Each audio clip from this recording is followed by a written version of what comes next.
তো hey guys, welcome back to my new blog. তো guys আজকে আরো একটা নতুন ভিডিও নিয়ে চলে এসেছি। তো আজকের ভিডিওটা হচ্ছে যে তোমরা দেখতে পাচ্ছ এই কালী ঠাকুরটা। তো এই কালী ঠাকুরটা রং করবো, তার আগে আমি দেখে নিচ্ছি আবহাওয়াটা। তো আজকে মেঘ প্রচুর পরিমাণে ধরেছে, যদি জল আসে তাহলে কিন্তু আমি রং করতে পারবো না।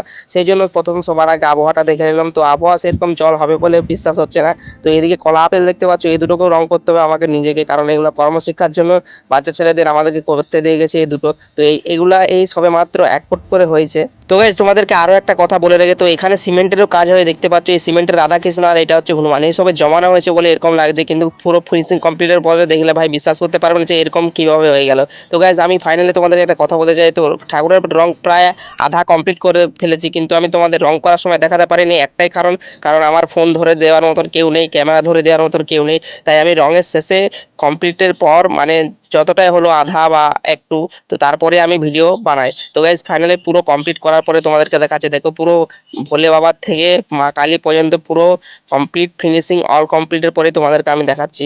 তো এখানে তোমাদেরকে আমি আর একটা কথা বলতে চাই গাইজ, তো এখানে এইটা ত্রিপল খাটানোর কারণে এখানে আলোটা পড়ে না, ওই জন্য খুব একটা ভালো ক্যামেরাতে আসছে না, কিন্তু এটা বাইরে যদি আলো পড়তো তাহলে আরো খুব সুন্দর লাগতো ভাই। তো এখানে চোখ মুখ সব আমিই করেছি। তো কেমন হচ্ছে তোমরা অবশ্যই কমেন্ট করে জানাবে, আর ভিডিওটা ভালো লাগে অবশ্যই একটা লাইক করে দেবে, চ্যানেল নতুন হয়েছে একটা চ্যানেলটা অবশ্যই সাবস্ক্রাইব করে নেবে।